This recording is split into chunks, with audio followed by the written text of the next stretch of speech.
C'est la suite et la dernière partie des Certains du Web. Vous êtes peut-être en train de manger, vous allez devoir manger d'ici quelques instants. On va vous donner faim grâce à Oriane qui a créé Food by Loca, du snacking artisanal, du fait maison pour des brunchs, pour des apéros. Et on va en parler dès maintenant. Bonsoir Oriane. Bonsoir. Ça va bien? Oui, ça va, merci. Donc tu nous as rapporté des petites choses, on va en parler d'ici quelques instants. Exactement. D'abord, j'ai lu quelques petites interviews sur toi dans la presse. Tu as un parcours où à un moment tu vas d'un côté, après il y a une montagne russe en haut, après. C'est ça. Mais c'est intéressant. Atypique, Oui, c'est le bien. mot, je pense. Mais oui. Et je pense que de toute façon, les parcours linéaires, maintenant, s'ennuie, hein. Ça oui, et n'existe puis plus. c'est de moins en moins le cas. Donc oui, effectivement, j'en suis à ma 3e reconversion, je crois, et j'ai 36 ans. Mais le principal, c'est toujours tout faire avec le cœur. Donc tout va bien. Tant qu'on est bien.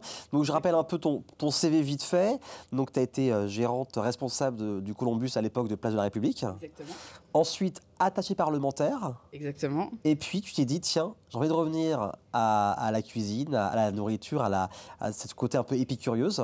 C'est ça. Et tu as créé Food by Loca. Alors à quel moment tu t'es dit, tiens, attachée parlementaire, après je vais revenir à ça? Il y a eu une autre période, c'est que j'ai travaillé dans les services à la personne. J'ai travaillé pour le groupe Wicker pendant quasiment 2 ans entre tout ça. D'accord. Et effectivement, la restauration, c'est mon truc. Je pense que on a des missions sur Terre et moi, c'est la Faire du bien restauration. aux gens via la bonne bouffe.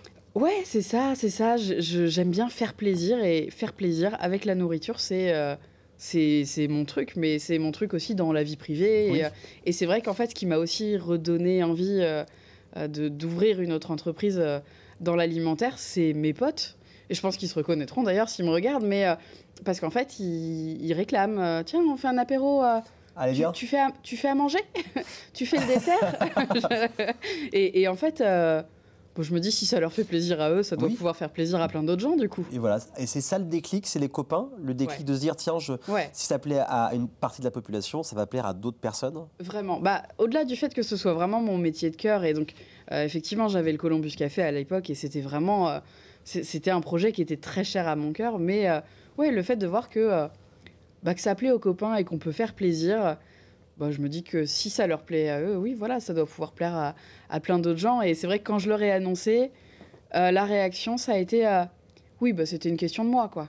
Ok, ils savaient qu'ils se disaient, bon, un jour, elle va revenir à ses premiers amours. Ils auraient pu prendre de l'avance, me faire le prévisionnel, tout ça. Enfin, je pense qu'ils étaient pas loin, mais... Alors, je vais faire ça, allez, tiens, voilà, ça c'est prévisionnel. Tiens, voilà, t'as plus qu'à y aller. Maintenant, le nom Food by Loca, c'est que de l'anglais, c'est un mélange de... Alors, Food by Loca, c'est vraiment plus, on va dire, ce que je mets sur les réseaux sociaux, parce que Loca tout seul... ça passait folle, quoi. En espagnol. Alors ça me dérange pas. Non, ça va. Mais c'est surtout que Loca, c'est déjà pris sur les réseaux sociaux, Okay, donc il a fallu être innovant. La marque, c'est Loca tout seul, mais voilà, Food by Loca, c'est comme ça que vous me retrouvez sur les réseaux sociaux. Et Loca, ça vient de plusieurs choses. Déjà, en fait, ça vient de local, parce que c'est vraiment une valeur, moi, qui est chère à mon cœur aussi, de se dire que on a plein de choses près de chez nous, en Sarthe, en France, et en fait, on n'a pas forcément besoin de réinventer la roue et de partir très loin pour avoir des super produits. Et il y a aussi le côté donc folle en espagnol, pour le petit grain de folie que j'aime bien et qui est assez caractéristique aussi, où on essaye d'avoir des recettes un peu twistées et un peu innovantes. Bon, on va y venir sur cette recette un peu twistée qui change du lot. Donc, à la fois particulier et professionnel sur tes offres, Exactement. Brunch et apéro. Alors, brunch, apéro, goûter, buffet, Oui, il y a une partie traiteur aussi, c'est ça? Ouais, c'est ça. En fait, je m'adapte vraiment à la demande et je peux faire... du moment où on me laisse le temps de m'organiser, moi, je veux bien tout faire. Il n'y a aucun problème. Ah, mais on s'appelle. Vraiment, moi, je peux faire plein de choses. Là, cette semaine, j'ai un couple qui invite des amis et qui n'avait pas forcément envie de prendre le temps de s'occuper de l'apéritif, donc qui m'a délégué un apéritif pour 4. J'ai un chef d'entreprise qui fait un repas d'équipe pour une petite vingtaine de personnes, donc c'est moi qui m'en occupe. J'ai une commande pour un brunch de baptême. Donc voilà, j'ai vraiment... Ça va être hyper enrichissant de se dire qu'à chaque fois, en fait, on a une demande à part entière, quoi. Parce qu'il y a brunch des fois pour 4 personnes, j'ai vu sur Instagram. Ouais. Il y a des apéros, il y a des traiteurs. Enfin, vraiment, toutes les semaines doivent être différentes. Et c'est vraiment... je trouve que c'est là que je m'éclate, parce qu'on peut vraiment mettre un supplément d'âme aussi, de discuter un petit peu avec la personne. Et en fait, quand les clients commandent chez Loca, Il n'y a pas de carte de 8 pages de. Alors, vous pouvez acheter ce cookie ou ce muffin. Ouais. Voilà. C'est pas comme ça que j'imagine, moi, l'expérience. Et en fait, je discute un petit peu avec le client et je lui fais une proposition. Par exemple, j'ai eu un client il y a quelques temps, on discute un petit peu. Et au fil de la conversation, donc je vois bien déjà que c'est quelqu'un plutôt jeune, avec des goûts de consommation plutôt jeunes, mais aussi qui est très attiré par le côté graphique de ce qu'il va manger. Il m'a dit clairement, nous on aime bien le fromage, on est plutôt épicurien, tu peux y aller. Bon, ça c'était un bon indice. Et en fait, moi je construis toute ma proposition à partir des petits éléments que je grappille dans la conversation. D'accord. Il y a des gens aussi qui me disent carte blanche, débrouille-toi. Bon, bah là, je leur fais. Là, c'est une page blanche, tu fais ce que tu veux. Je fais ce que je veux. Mais il y a aussi des gens, ah, j'ai quelqu'un qui n'aime pas le fromage, ah, j'ai des invités qui sont végétariens, etc. Donc là, en fait, tout est fait. Il n'y a pas. Là, depuis le début de l'activité, je n'ai pas 2 commandes identiques. C'est bien. Mais c'est super. C'est super parce que c'est comme ça qu'on évite l'ennui aussi. Et là, je te parlais tout à l'heure du brunch de baptême. Bah, c'est aussi l'occasion de réfléchir à qu'est-ce qu'on fait pour des petits. Parce que les consommations de sucre pour les enfants de moins de 2 ans, il y a quand même de plus en plus de parents qui sont vigilants. Évidemment. Donc j'ai réussi à développer une recette de biscuits sans beurre, sans sucre, sans œuf, avec de l'avoine, testée et approuvée par une petite d'un an et demi. En plus, un mois et demi, ce serait. Donc voilà, validée par la petite. Et en fait, les parents sont super contents parce que la petite participe, entre guillemets, elle est pas exclue. En plus de ça, en général, j'ai toujours les petites compotes maison que je fais qui sont sans sucre aussi. Donc voilà, c'est vraiment toujours le petit côté, c'est ça. la personnalisation qui est presque poussée à l'extrême, quoi. Alors, et là, on pourrait croire de visu que c'est du guacamole, ce qui n'est pas du tout le cas, c'est du poicamole. C'est du poicamole, effectivement. Pourquoi il y a aussi une volonté, j'imagine, éco-responsable de ne pas faire importer n'importe quel fruit et légumes? En fait, j'aime l'avocat, mais j'ai un gros problème philosophique avec l'avocat. Pas forcément parce que ça vient de loin, pas uniquement parce que ça vient de loin, mais aussi parce que y a rien qui va avec l'avocat, faut se le dire. Si on l'achète en Amérique du Sud, bon, non seulement il vient quand même de très très très loin, mais en plus de ça, on sait qu'il y a une traçabilité de la filière qui est très opaque, avec des relations avec les cartels, du racket, etc. Enfin, c'est pas tout ce qu'on n'aime pas trop. Évidemment. Donc après, je me suis dit, c'est pas grave, je vais prendre de l'avocat espagnol. 600 litres d'eau pour un avocat. C'est un peu beaucoup. 600, non, j'exagère. Ça, c'est vraiment le max. Mais la fourchette, c'est entre 300 et 600 litres d'eau pour énorme. 300 Surtout actuellement, au niveau des ressources, on peut plus... Voilà, évidemment. Donc voilà. Et en fait, j'ai cherché. Je n'ai trouvé aucune solution pour me fournir en avocat en étant en paix avec moi-même. Sauf que j'avais quand même très envie de faire un guacamole pour ma commande de ce week-end. Donc, de la contrainte vient la créativité. J'ai créé un poicamole. Donc, c'est un guacamole de petits pois, donc sans avocat. Okay. L'avocat est remplacé par du petit pois. Et par contre, assaisonné exactement de la même manière. Donc, jus de citron vert, oignon rouge, un peu de cumin. Et ça fait le job. Une bonne surprise. Ça, alors déjà, visuellement, moi, ça m'amuse, mais visuellement, c'est quand même très similaire. De loin, oui. Oui, c'est vrai qu'en plus, la nature fait que la couleur est vraiment exactement la même. Ouais. Et au goût, vu que c'est assaisonné exactement de la même manière, c'est aussi assez proche.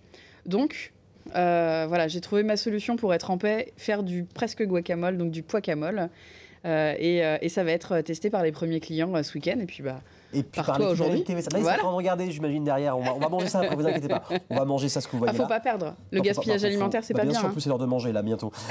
Donc, tu as fait quoi d'autre? Il y a des cookies aussi, c'est ça? Il y a des cookies, oui. Alors, les cookies, je les ai mis parce que c'est les best-sellers sur la gamme sucrée. C'est des cookies au nocciolata. Oh, miam. Oui, toujours efficace. La particularité des cookies, comme de tout ce que je prépare, c'est que j'utilise de la farine qui vient de Conly. C'est un partenariat que j'ai mis en place il y a moins d'un mois et je suis vraiment très contente, mais ma farine vient des meules fermières à Conly. Elle est faite par Guy et Isabelle Blanche qui produisent leur blé à Conly en bio, qui ont une meule de pierre et donc qui font la farine à Conly, mis en sac à Conly, et moi je vais le chercher avec ma petite voiture et c'est pas du blé qui a fait le tour de l'Europe comme ce qu'on trouve malheureusement. L'aspect local, c'est aussi local. C'est ça, oui. On peut traduire ça en anglais aussi. C'est ça. Donc c'est hyper important. Ouais. Et en fait, je trouve que ça a du sens. Et en tout cas, moi, ça me plaît vachement de pouvoir réfléchir comme ça, avec des partenariats locaux. J'en ai plusieurs. Donc là, celui-ci pour la farine qui est le dernier. Mais j'ai aussi un partenariat avec une ferme au Mans, où en plus on a un engagement sur la lutte contre le gaspillage alimentaire, puisque je récupère les fruits en fin de vie pour faire des compotes, des soupes, etc., pour les brunchs ou pour revendre à la ferme après. Donc c'est vrai qu'on tous ces partenariats locaux, c'est vraiment moi un grand bonheur de pouvoir les mettre en place parce que je trouve que ça donne du sens à ce que je fais. Et cette volonté, voilà, c'est de faire du local et de ne pas faire des frais de transport finalement de l'autre bout du monde pour dire non, je fais du local, mais si ça se trouve, ça, l'avocat, je vais l'acheter, quoi. On est vraiment sur vraiment une volonté éco-responsable. Ouais, et après, je pense qu'il ne faut pas être dogmatique. Je bois du café. Oui. Ça pousse pas en Sarthe. Voilà. Par contre, ce qu'on peut faire localement, je trouve ça un peu con de le faire plus loin. Je prends l'exemple, par exemple, de la farine qu'on trouve dans le commerce. Je me suis renseignée un petit peu sur ça. Il y a bien écrit sur les sachets farine de blé français. Ouais, mais elle est passée par l'Allemagne pour être mise en farine et mise en sac. C'est pas logique. Elle est où la logique dans tout ça? Voilà, c'est ça. En fait, j'ai besoin, là, je ne sais pas si je fais une crise de la quarantaine en avance, mais voilà. j'ai besoin qu'il y ait du sens dans ce que je fais. Et là, aller chercher la farine à Conly, ça donne du sens, ouais. Et ça, vraiment, moi, les partenariats, c'est vraiment quelque chose qui est hyper précieux dans la démarche de Loka. Il m'en reste quelques-uns, hein. J'ai encore besoin de quelques partenaires, donc les gens peuvent me trouver assez facilement. Il y a encore des choses que je cherche, notamment tout ce qui va être les petits fruits, où là, j'ai quelques pistes, mais si quelqu'un a envie de me vendre un paquet de myrtilles et un paquet de framboises que je pourrais garder, congeler et utiliser toute l'année, mais qui soit sartoise et pas... à l'autre bout du monde. Et pas à l'autre bout du monde. Oui, parce que là, les myrtilles, par exemple, c'est n'importe quoi. En frais comme en surgelé, elles viennent de Russie ou d'Argentine, je crois. De toute façon, le mieux, c'est que ce soit des partenaires, que ce soit les clients de ce soir qui veulent te contacter, c'est directement sur Instagram, on tape Food by Loka. C'est ça. Et on te trouve tout de suite, en tout cas. Merci beaucoup d'avoir ramené tout ça à toute l'équipe. Je crois que l'équipe a très faim. Merci beaucoup d'avoir ramené tout ça et d'avoir parlé surtout de ta passion de la cuisine et de faire plaisir aux gens via la nourriture. Merci à vous également de nous avoir suivis. On revient la semaine prochaine, même jour, même heure, et c'est toujours uniquement sur LM TV Sarthe. À la semaine prochaine. À bientôt.